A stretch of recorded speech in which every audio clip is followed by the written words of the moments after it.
palace. He was the adopted son of the princess. And so Moses grew up to be an Egyptian. And guess what? He was still an Israelite, but he looked like an Egyptian. And he was known to be a great military leader. He was a scholar. And for 40 years, he thrived in Egypt. And he was the adopted son of the princess. Now, Moses could have grown up to be the next Pharaoh. He could have grown up to be the next Pharaoh. But Moses made a mistake. He made a bad choice one day, and he was sorry. But guess what? When the Pharaoh saw that Moses had made a bad choice, he said, "Ha ha, this is my chance to get rid of this guy. Because this guy's not going to be Pharaoh, I'm going to be Pharaoh." And so he wanted to kill Moses. And so Moses had to run away from Egypt. And he ran out into the countryside.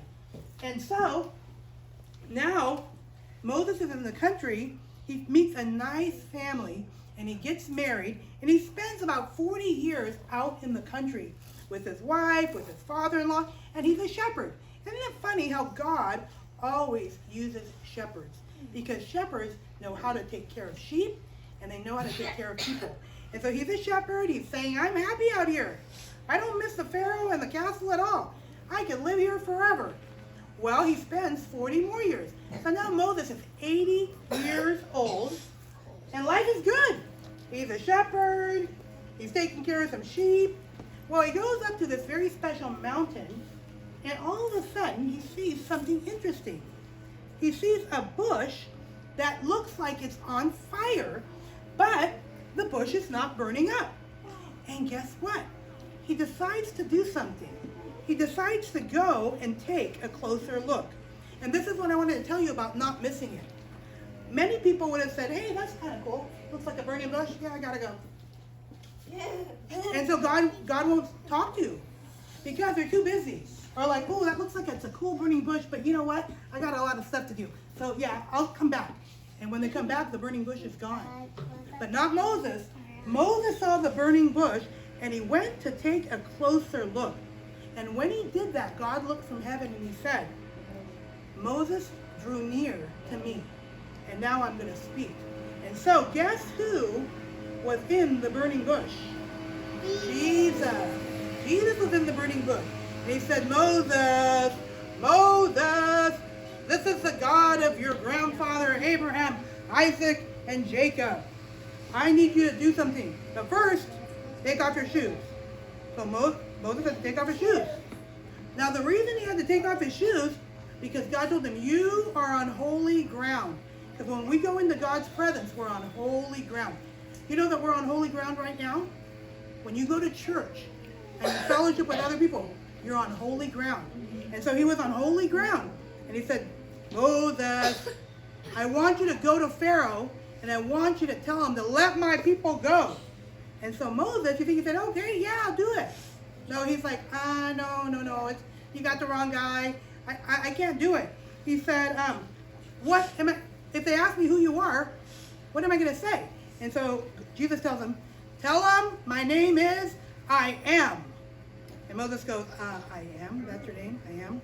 And so Jesus goes, "Yeah, that's my name. I am that I am." And so you know what that means? We've been learning about this. Yeah, he said, "I am what? Creator. I am light. I am the rock.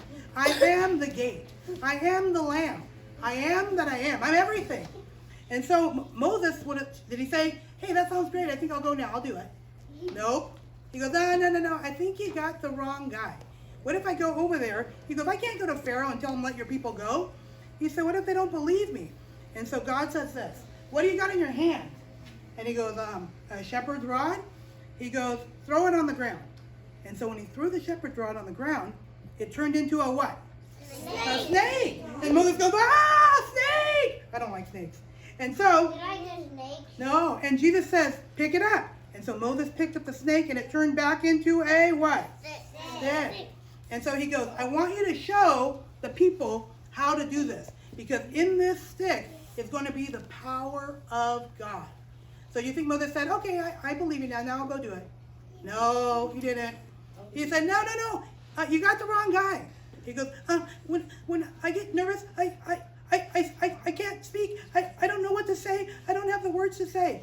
And Jesus said, didn't I make your mouth? Yeah, I made your mouth. You can speak.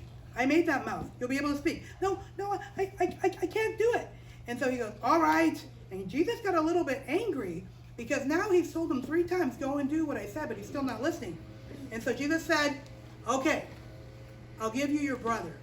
Your older brother Aaron will go and he will speak for you. And now I want you to go tell Pharaoh, let my people go.